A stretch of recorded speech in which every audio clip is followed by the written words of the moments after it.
Hey the berries, welcome to patch 11.5. This is a League of Legends support tier list. If you're not familiar with how I do things, then well, what we're going to be doing is we're going to be going through the patch notes via a person that works at Riot, Mark Yetter's Twitter account. He lists these quite nicely every couple of weeks about what's going to be happening in the patch. And then we're going to be looking at the tier list itself. So this will give some context as to why I've moved certain champions around, including some of the statistics that have come through in terms of win rates and play rates over the last few weeks. So 11.5 doesn't really bring any notable item changes this season. Well, this patch, Black Cleaver, more Serpent's Fang, Stride Breaker, Mura Mana. You won't be picking up these items as a support, but one thing I do want to highlight is this Serpent Fang is getting changed a little bit, which is just here, this item here that I just highlighted. So Shield Reaver, dealing damage reduces incoming shields by 50/25% for 3 seconds. When you damage an enemy who is unaffected by Shield Reaver, reduce shields on them by 50/25%. So this one is, so the 50 is melee and the ranged is 25. This will affect a little bit some champions, like, you know, random things like Thresh Lantern, Locket, like Sona Shield, Seraphine Shield, stuff like that. Overall, this isn't too dramatic. I don't imagine many people are still going to be picking up Serpent's Fang anyway. The reason why someone might pick it up is if there is a lot of shields on a particular team, not just like focus on the fact that the support has shields, but because there are multiple shields on the enemy team that need going through. I believe this also affects shields like Morgana's shield and like shield bow as well, so from other item passives as well. So it's just something to take into fact here. Like, you know, in champion selection, you might want to think that, you know, not to take too many shields in a team composition if you can see that coming through. But overall, I still don't think, and especially in lower ELOs, I don't think anyone's going to be picking up the Serpent's Fang. This seems to be directed more towards Plat Plus. So if you are not in those kind of ELOs just yet, then I wouldn't overly worry too much about this item at the moment. Now we're going to get into the juicy champion nerfs.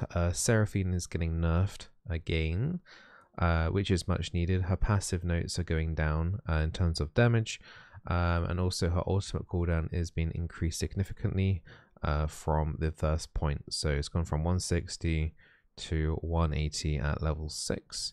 But when you do hit level 16, well, if you hit level 16, it does go back down to a normal value. But yeah, overall, chunky Seraphine nerf, much needed.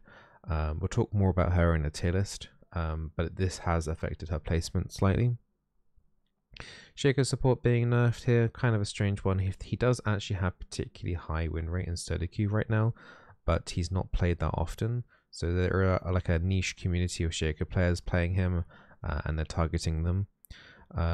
Overall, the box damage, the traps have basically been nerfed in both AoE and single target damage by a little bit, and also the buffing Shaco jungles W damage on the jungle up a little bit.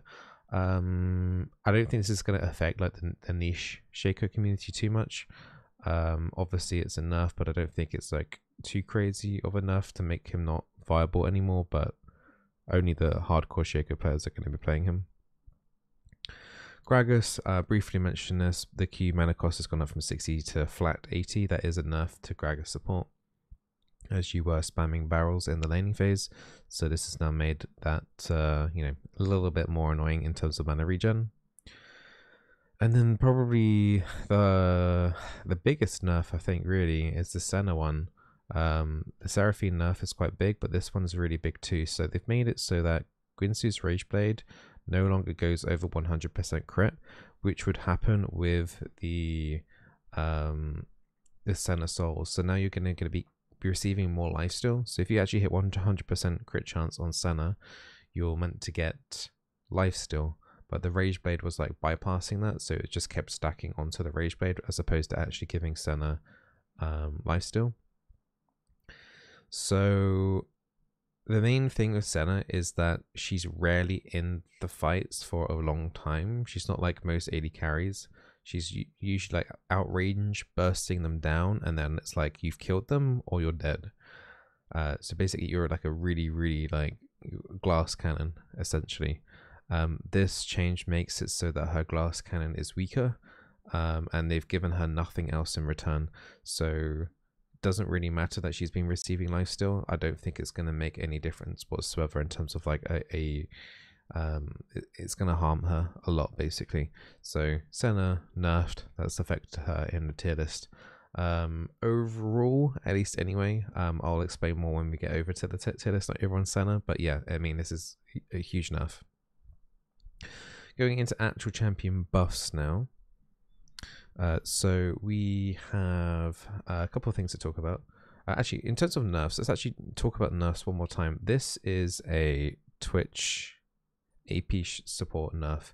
They're nerfing the AP ratios. Honestly, like they're saying it's a champion adjustment, but actually it's a big nerf because most people have been playing AP Twitch anyway. But they're nerfing the AP ratios. They are increasing the duration of the ultimate. But it doesn't really make a difference because Twitch literally is just about like, if you're playing AP, it's just the early in the game with Halo Blades, it's just get as much like free AP as possible, and burst them down as quickly as possible. So the extra ult duration by 1 second doesn't like AP Twitch is still going to be annoying, but he's not going to be as annoying. So this is as a Twitch support nerf. Just, you know, thought I'd add that in. So champion buffs, there's quite a strange Pyke one here. There is a, well, we can go back to that. We're going to talk about the Pyke one last here. Karma Q cooldown from 9 seconds to 8 seconds, 1 second lower on her Q cooldown. It's an okay buff. They keep minorly buffing Karma. I believe the last patch was mana regen, or some form of like better mana cost or something.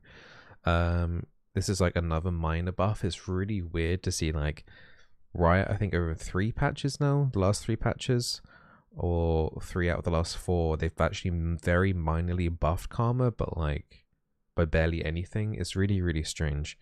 Will this increase her win rate again? Probably, but it's not dramatic, right? So it's okay, but it's nothing too crazy. There are no other support changes there, so we'll go back to Pyke. So Pyke, they're doing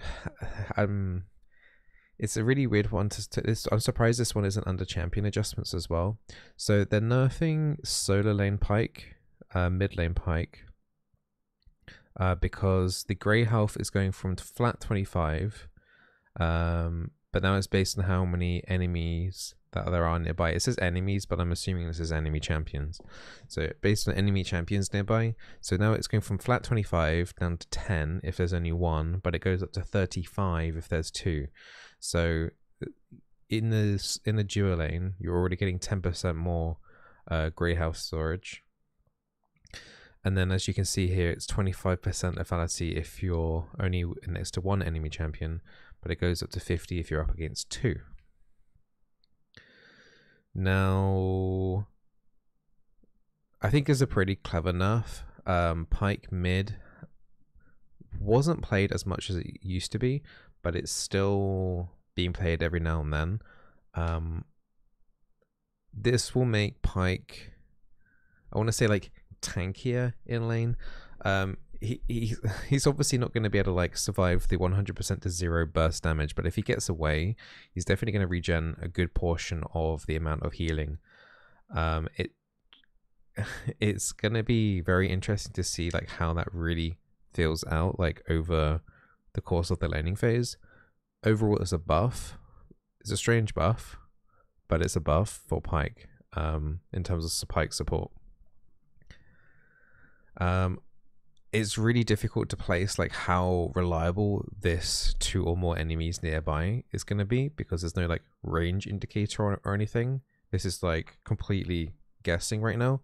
I'm hoping this 2 or more enemies range is generous, because like the worst thing is going to be like if you are saved against double poke, like a Caitlyn and a Karma, for example, and say the Caitlyn hits you at maximum range, like I'm assuming the Caitlyn hitting you would count as like Grey House storage, but how far away does the Karma need to be for you to get the extra 2 or more enemies? That's the question. So I'm assuming it's going to be quite generous, because otherwise it would be a little bit silly. But we need more information on this for me to be able to give a reliable placement on this. But I think overall, in theory, this is a decent laning phase buff for Pyke for sure. Right, now that's the patch notes out of the way. Let's jump into the tier list. What I usually do is I start up from the bottom and go all the way up. If you're familiar with the tier list, tier 5 very, very rarely changes. I don't usually like to stop here. So there's no changes, so don't worry about that. Nothing in the utter garbage section that can be played still. Let's move up to tier 4. Now, we did mention that the Gragas got nerfed on his Q. He was tier 3, just about tier 3 really. I think the Q nerf on the mana cost is going to be making me even more frustrating to play, so pretty much don't play him really at the moment. There are some rare such situations you could probably do it still with a Yasuo, since his explosive cask, his ultimate, I can't remember if that's his Q or his ultimate name, but the Gragas ultimate instantly does like the knockback, and if Yasuo is quick, he can just press his R button and ult everyone off of that. But that's kind of like coordinated clash / pro play kind of level of coordination, so wouldn't really recommend that too much in your solo queue games. Anyone else I really want to mention here? Not particularly. We did like to see the Shaco. As I mentioned, he does have quite high win rates, but it is a dedicated Shaco audience like buffing his win rate, and he is getting nerfed anyway. I wouldn't recommend playing him, but don't let Shaco's coming to attack me. Don't let that stop me from playing. Like, he was pretty fun to play when I was playing him. So if you're looking for like a fun champion to play in like normals, then Shaco's actually pretty fun, and so is Malcolm. No one else really I want to touch on here. Haven't really seen much more of Jarvan support since I've done him. Might give him another while just to make sure he's still tier 4 capable, but he could be dipping into tier 5, honestly. The Moonstone proc does work a lot off his E, but it's kind of a bit of a wonky champion to play. Going into tier 3, I've actually moved Seraphine down to tier 3, and I'll explain why in a short moment. Karma's still tier 3 even after her Q buff. It's not much at all. 1 second off a Q, it's not really much of anything. Senna, I still had tier 3 going from the last patch. There were some cases where she was doing extremely well, but largely she was actually doing pretty badly as the support role. AD, she was doing much better. I've kept her at tier 3 even after the nerfs. She could potentially be tier 4, but I think like the cases where you're playing Senna support are the same as always, where it's like you're playing with an AP with crowd control and you just need AD on your team. Like if you've got like AP mid, AP bot lane, a tank top or something, then you need some physical damage on your team, and Senna still fits that category quite well. It's just in a standard team composition, Senna is just not very good. Way too risky, way too squishy. Skip over these. Like the Rel has had a gradual increase in win ratios, I should probably add, but she is like one of the hardest supports to play. If you are watching this and you are in Diamond and you are wanting to play a tank and you think that you have okay mechanics, Rel is something that you should be looking at right now. Other than that, if you are in gold minus, I still don't think you should be playing Rel. I think she's going to be too hard for you to play and too hard for your teammates to understand how she works. Maybe even Plat won't even work. She requires a lot of involvement from her teammates, especially with how her W tether works. Maokai we touched on earlier. He has okay win rates as well, same as Shaco. I was actually considering moving up to tier 2, but I think that would be too much. But I think he has potential being tier 2, and I think if you probably gear him towards an Aftershock Maokai as opposed to an Arcane Comet Maokai, you'll probably have more success. So if you're wanting to look at something more off meta, then Maokai might be something that you should be looking at. Braum received just one buff. I say few, just one buff last patch. Reduced ultimate cooldown on his ultimate. Reduced cooldown on his ultimate. It didn't change his win rate at all. He's still stuck. Even with Illusion, he still feels kind of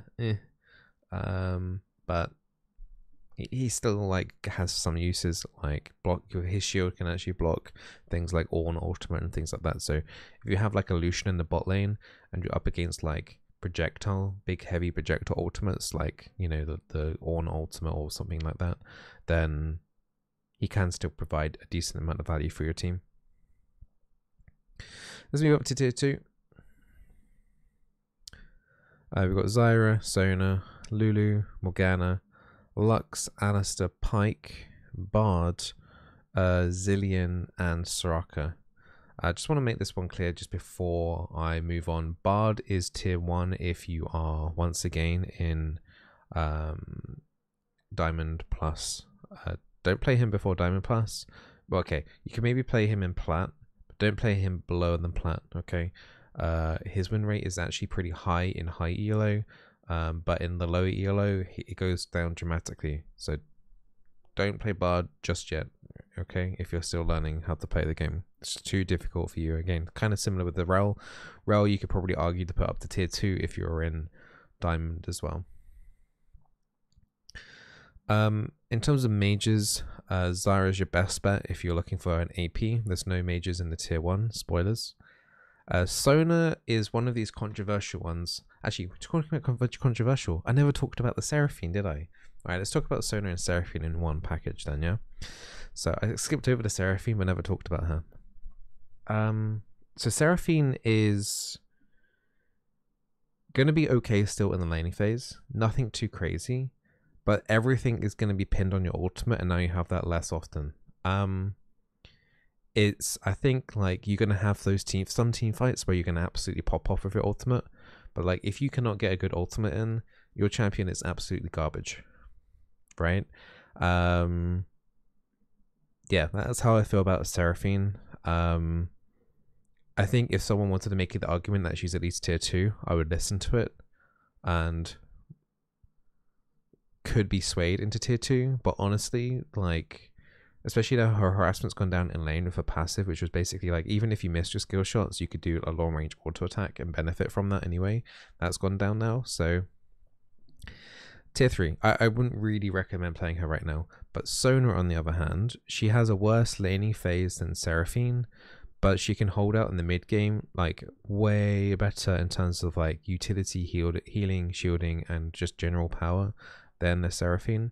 The one thing that Seraphine has over Sona is the ultimate, but the extra tools that Sona has in the team fights make up for the fact that she doesn't have to land perfect ultis in order to do well. And Sona's win rate is actually pretty high right now. It's pretty surprising because it feels like her laning phase is generally quite weak. I think if Sona had a stronger laning phase, she would actually be tier 1.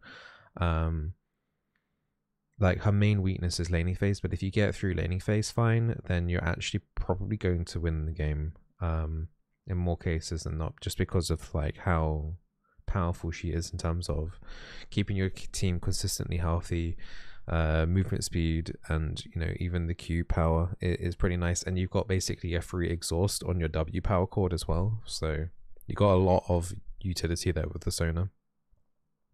So sorry that we skipped over Seraphine in tier 3, my bad.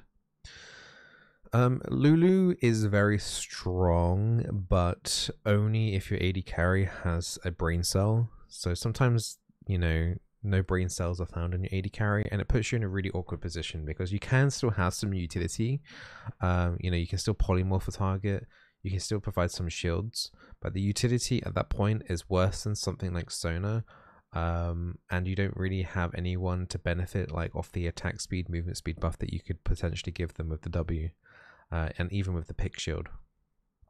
So Lulu is like, if your AD carry is doing well, you're going to be doing well. If your AD carry is doing bad, it's going to be a very, very difficult game for you, compared to someone like Yuumi that we've talked about a few times. And spoiler, she's you know, we haven't seen her yet, so obviously she's tier 1. But yeah, she's just unfortunately a weaker version of Yuumi in my opinion. Morgana has actually been quite nice to play for myself, at least lately in solo queue. I've actually enjoyed playing her. Just doing the moon staff kind of build on her. People have been asking like, do you do Imperial Mandate on Morgana? Just don't do it. The only way you can make Imperial Mandate work on Morgana is if you then go Royalize, and then it becomes a really expensive build, and then you're having to build like an extra item just to make the first item work, and then it's just like you could just get Moonstone and just get free cooldown reduction and okay amount of healing. I will admit items on Morgana are pretty wonky, like you kind of need like the Zhonya's as well, but I feel like the Black Shield is providing a lot lately. Bindings feel nice, just like feels like if you can delay the enemy jungler from ganking your lane, which since they've had that jungler rework, they have been a little bit more aggressive, but if you can make it so that the ganks fail, then it wastes a lot of their time and it just puts them even further back. So Morgana's just one of those champions that can just stall out that laning phase just a little bit longer and prevent enemy jungler from ganking, just because of the binding and the Black Shield can just be so strong, particularly against like the double physical bot lanes that sometimes have been popping up. The Lux, solid tier 2 still. She's absolutely fine. She's another okay AP option. You could do her utility as well with like the chem tech and stuff like that. You could honestly take her any build that you want. You could do like a Moonstone if you really wanted to. Imperial Mandate works really nicely with her as well in some sort of like hybrid build that I've showcased before in the past, where you go like Imperial Mandate, you do the chem tech, so everyone on your team does Grievous Wounds. Staff of Flame Water works really nicely with the W AoE shield as well. So Lux is like got a lot of different options, so you could definitely like one trick Lux and kind of get away with it in most situations, honestly. So if you like Lux, then you know she's in a decent spot at the moment for sure. Alistar, you need a roaming playstyle to play it. There's been 2 different builds that have been showing up, the Aftershock and the Phase Rush. I'm more of a fan of the Aftershock just because the Phase Rush does make you more squishy if you do actually get caught out. But I think both builds are, you know, suitable for solo queue as long as you're roaming around as much as possible, particularly into that mid lane. Pyke we talked about a little bit in the tier list. He went up from tier 3 to tier 2. In the patch notes we talked about him. If my theory is correct that they are generous on the 2 enemies condition, then I think Pyke is going to be really annoying in laning phase now, and could, you know, we could end up seeing a lot more Pyke gameplay honestly over this patch. But if the passive is garbage, then he actually legit might go all the way down to tier 4.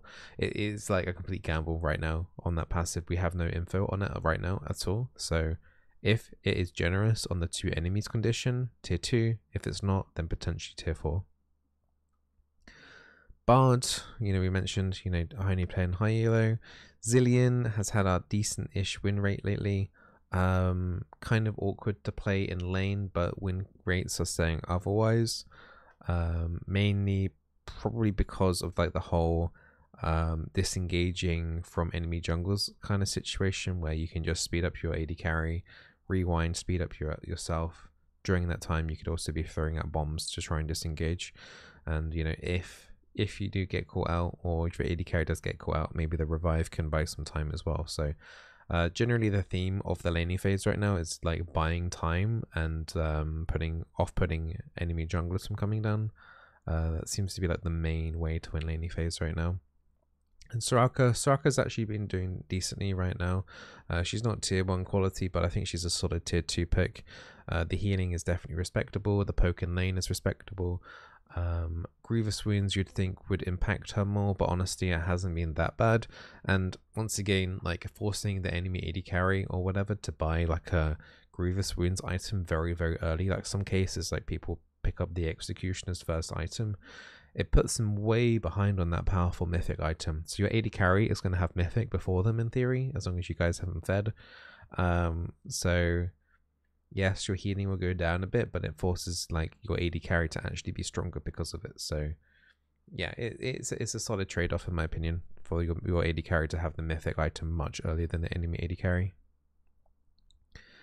Going up to tier 1, we have the kind of like, you know, usual suspects: Leona, Thresh, Janna, Nami, Yuumi. I heard some people in the Yuumi community saying that Yuumi sucks right now. Honestly, the only thing I've got to say for them is that they probably suck.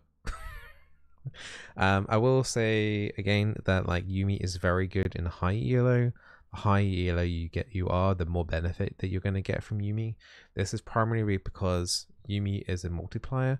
So if you have someone on your team that's doing extremely well, Yuumi will multiply that a lot, particularly if they have an avenue for you to use your ultimate properly, and if they can scale more of like the movement speed like a Hecarim, or benefit more from the attack speed. So Yuumi stronger in high elos if you have a higher skill player to play with. But honestly, when people have like said bad things about Yuumi, I kind of just imagine them as like the normal Yuumi player, where it's just kind of like they're very passive and not looking to be aggressive at all, and don't really understand how to play the laning phase still. So people it's kind of like Ezreal. It's kind of funny because Yuumi Ezreal actually works quite well, but it's kind of like Ezreal players, how like people think like Ezreal is like a super easy champion to play because he has an arcane shift and he has that safety. But honestly, his Ezreal skill ceiling is so huge, and so is Yuumi, and people just actually legit don't realize that. She gets like a lot of hate for how like easy she supposedly is to play, but when playing her from like, she's not like the hardest champion to play. She's not as hard as like Bard or Rel, but actually I'd probably rate her like quite high up there, like more than a Janna or a Nami or a Sona or a Lulu, like, and stuff like that. So she's actually like on the higher end of skill ceiling of like what potential you can do with her. So please don't be misled that Yuumi is actually an easy champion to play. It's like really a common misunderstanding and a bit of a meme, honestly. Anyway, that's my Yuumi rant over. So yeah, Yuumi is really, really strong right now if you're using her properly. I mean, these champions have been here in tier 1, so you probably heard me ramble on about them more, but Nami, as we mentioned, the whole disengage thing has been working out really, really nicely in terms of buying time, wasting the enemy jungler's time, and also she can be pretty aggressive in the lane. You probably won't necessarily get a kill from a laning phase in Janna, but you just add to your team's like protection in the bot lane. Thresh has been, I think, I might be wrong in this, but I think he has the highest play rate in Plat Plus right now, and he is doing pretty well. So yeah, Thresh is probably another champion that scales better if your teammates can collect lanterns. Otherwise, he dips down a little bit down into like the tier 2 kind of area, but if you're very good mechanically, he should be a solid tier 2 pick no matter what. Leona, very solid tank, doesn't require that much to play, honestly. Hard engage in the bot lane ideally gives you roaming potential as well. You don't need many items in order to be like tanky. You just need to be level 3. Once you have everything and your W's up, then you're good to go. Yeah, so Leona is just a very, very solid, very easy basic champion to play, and she can be played in all elos. And Nami is, I don't usually say this, but Nami isn't particularly great in high elo, but she's actually really good in low elo. I had some difficulty placing her. I think Nami is very good in low elos because not only are you trading, but you're also healing back. But her skill shots, particularly in high elo, are incredibly difficult to land. I'm sure you might think that they're hard to land anyway, but once you enter like next level plays, it's very difficult to land a Nami bubble consistently, especially once people start like picking up boots and things like that. In low elo, movement is more predictable and a little bit less spontaneous. I don't know what the right word is for this, but Nami, if you're in gold minus, will do really well for you to train you up in learning how to play Enchanter. And it would teach you like the basics of like harassing nicely, and then you also get rewarded for doing that because you get the heals coming out as well. And honestly, not many tanks will probably punish you too much if you're playing Nami in the low elos. But I think like if you're entering like Diamond, Nami, honestly, you kind of need to divert off of her into something like the Janna, the Yuumi, or anything in the tier 2. Honestly, I think once you hit like Diamond, especially like high Diamond, Nami becomes like a tier 3-ish pick. So I've been having having a difficult time making content for her, but she does very well in low ELOs for sure. It's a weird one. It's actually a really weird champion, right? Her position right now. She can utilize the Imperial Mandate and the Moonstone quite nicely, like either of them. Imperial Mandate Nami is definitely an option, but it's a tough one to play in high elo for sure, just because she's very squishy. Bubbles are very predictable, and yeah, high elo people generally aren't too stupid. Well, hopefully this tier list has helped you out. I hope you're enjoying another bi-weekly patch update. This was for 11.5, which is out on Wednesday, the 3rd of March. If you like these little updates every 2 weeks, then don't forget to subscribe, and there'll be more support gameplay shortly. I made a Janna guide as well, which will be going up onto the YouTube very shortly as well, and there will be some more support guides coming through as well. Recently we did Seraphine a couple of weeks ago, Janna coming up as I just mentioned, and some more champions coming soon for a 2021 update. Take care guys, stay very awesome, and good luck in your Solo Queue games.